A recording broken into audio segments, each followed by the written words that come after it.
কুমারী জগত রাধা আজ নাথ রূপে হরি হরি হেলে পূর্ণ ব্রহ্ম জগতটাকে ধরিଛନ୍ତି জগতর নাথ জগন্নাথ জগন্নাথ আজ্ঞା কলিযুগর ঠাকুর নুহ জগন্নাথ হেলে চারি যুগর ঠাকুর এ পুଅ জগন্নাথ হেলে যদি চারি যুগর ঠাকুর ଆପଣ ମାନେ ଦେଖନ୍ତୁ ଏ ଦାରୁବ୍ରହ୍ମ ଜଗନ୍ନାଥଙ୍କ ନାଁ ଜଗନ୍ନାଥ ନୁହଁ ଇଏ ହେଉଛି ଉପାଧି ଜଗନ୍ନାଥ ଅଛନ୍ତି ସେ ଜଗନ୍ନାଥ କିଏ ତାଙ୍କର ନାଁ କ'ଣ ସେତେ ବାଟକୁ ଯାଆନା କୁମାରେ ଜଗତ ରୂପକ ରାଧା ନାଥ ରୂପରେ ହରି ଆଲିଙ୍ଗନ ମୁଦ୍ରା ଧରିଛନ୍ତି ରାଧା ହେଲେ ମା ଗୋରା କୃଷ୍ଣ ହେଲେ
ପାଞ୍ଚ ନମ୍ବର ଶ୍ଲୋକ କଣ କହିଲେ କୃଷ୍ଣ କହିଲେ କଣ କହିଲେ କହିଲେ ନତାଦ ଭାଷ ଏତେ ସୂର୍ଯ୍ୟ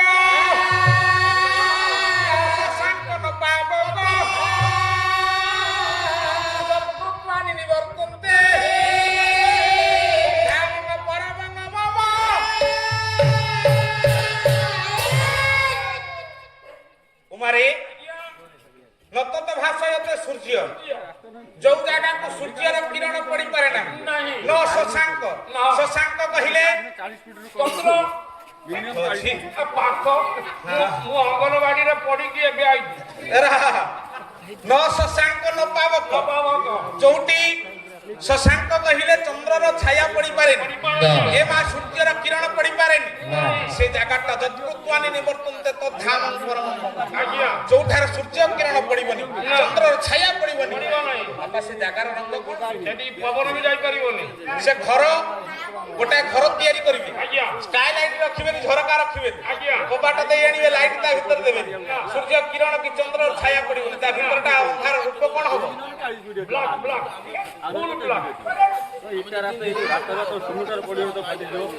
ତମେ ସେ ବ୍ଲାକ୍ ରେ ବୁଝିବ କଳା କେହି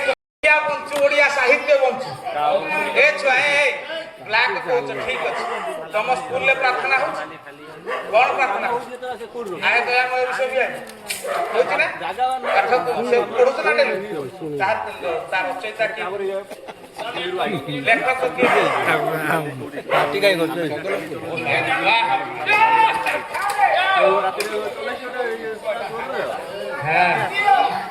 ପ୍ରାର୍ଥନା କରୁଛ ପ୍ରାର୍ଥନାକୁ କିଏ ଲେଖିଛି ଆଗରେ ପଚାରିବ ନା ଗୁରୁମାଙ୍କୁ କି ତମ ସାର୍ କୁ ପଚାରିବ ନା ସାର୍ ଏକୁ ଲେଖିଛନ୍ତି କିଏ ତମେ ଜିଜ୍ଞାସୁ ନହେଲେ ହବ କେମିତି ଏ ଛୁଆ ସବୁ ଓଡ଼ିଆ କୁହ ଆମ ଅଫିସ ପାଖରେ ସାରେ ମୁଁ ଲକ୍ଷ୍ୟ କଲି ଦେଖିଲି ଗୋଟେ ଇଂଲିଶ ମିଡିୟମ ସ୍କୁଲ ପଢିଛି ବାହାରିଛି ଆପେକ୍ସ ଇଂଲିଶ ମିଡିୟମ ସ୍କୁଲ ଧୂସୁରୀ ପଶୁ ବିଭାଗ ମେଡିକାଲ ପାଖରେ ପଶୁ ବିଭାଗରେ କାମ କରେ ଆପଣ ସେଠି ଗୋଟେ ସାର୍ ପ୍ରାର୍ଥନା ହଉଛି ଆମେ ଶକ୍ତି ହା ଦେନା ବା କଣ ଦାତା କଣ ସିଏ ଗୋଟେ ତାଙ୍କର ଇଂଲିଶରେ କଣ କରୁଛନ୍ତି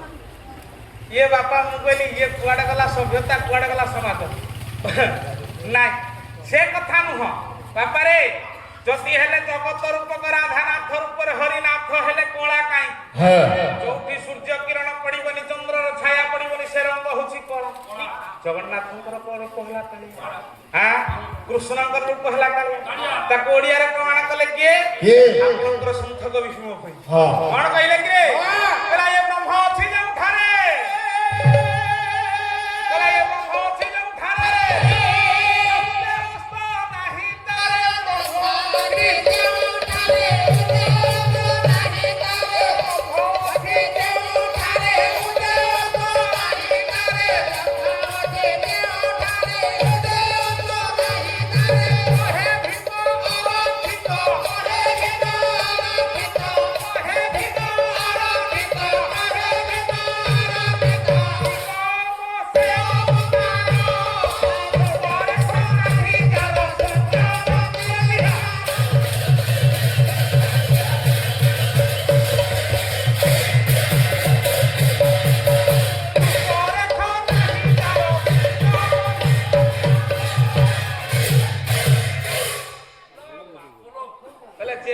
ବ୍ରହ୍ମ ଅଛି ଉଦୟ ଅସ୍ତ ନାହିଁ କିଛି।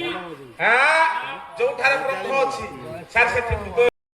ତାକୁ ସୃଷ୍ଟି କରିଛି। ଯାହା ବି ହଉ ଏବେ କୃତ୍ରିମ ପ୍ରଜନନରେ ଅଣ୍ଡା ବି ହେଲାଣି ସେ କଥା ନୁହଁ। ଫଳରେ ବ୍ରହ୍ମ କଣ ସେଠି ଅଛି ସାର୍? କଣ ବ୍ରହ୍ମ ସେଇଠି ଅଛି? ଯୋଉଠି ବ୍ରହ୍ମ ଅଛି ସେଠି ଉଦୟ ନାହିଁ କି ଅସ୍ତ ନାହିଁ। ସେ ଜାଗାରେ ଉଦୟ ହଉନି କି ଅସ୍ତ ହଉନି। ସେ ଜାଗାଟା କୋଉଠି କିରେ? ହେଲା ଏ ଚର୍ମ ବେଡ଼ିଛି ସିନା 84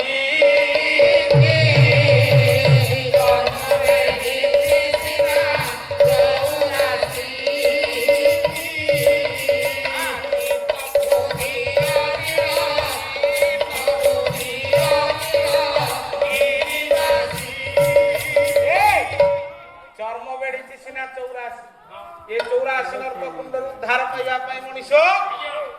ଆଜି ସକାଳୁ ଉଠି ସନ୍ଧ୍ୟା ପର୍ଯ୍ୟନ୍ତ କାର୍ଯ୍ୟକ୍ରମରେ ରତ ରହେ। କିନ୍ତୁ ବ୍ରହ୍ମଟା ଠିକ ଅଛି କୋଉଠି? ଯଶୋବନ୍ତ ଦାସ